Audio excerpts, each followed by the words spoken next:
Masayang-masaya si Janine Gutierrez na naka-attend siya ng Tokyo International Film Festival sa Tokyo, Japan. Nabanggit niya din ng nakaraang Venice Film Festival na sana nga ay makapunta rin siya sa Tokyo.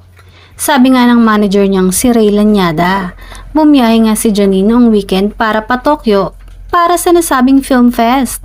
Sa mga nakapanood ng film festival ay talagang napasabing bongga nga si Janine sa Tokyo. Nabanggit din ng manager ng aktres na uuwi kaagad si Janine. Pero nang tanungin si Ray kung sino ang kasama ni Janine sa Tokyo, hindi raw niya alam. Hindi kaya sumama si Jericho kay Janine papuntang Japan?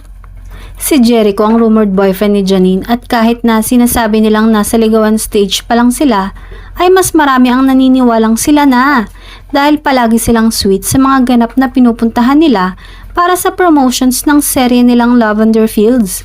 At hindi lang doon, maging off-cam man ay talagang sweet sila sa isa't isa. Say nga ng manager ni Janine ay tatanungin niya pa daw si Echo kung sumama daw ba ito kay Janine sa Tokyo. Bagay naman talaga sina Janine at Jericho at mukhang sobrang in love ang huli sa una, kaya hindi nakataka-taka kung sinamahan nga ng kapamilya aktor ang dalaga sa ganap nito sa Japan.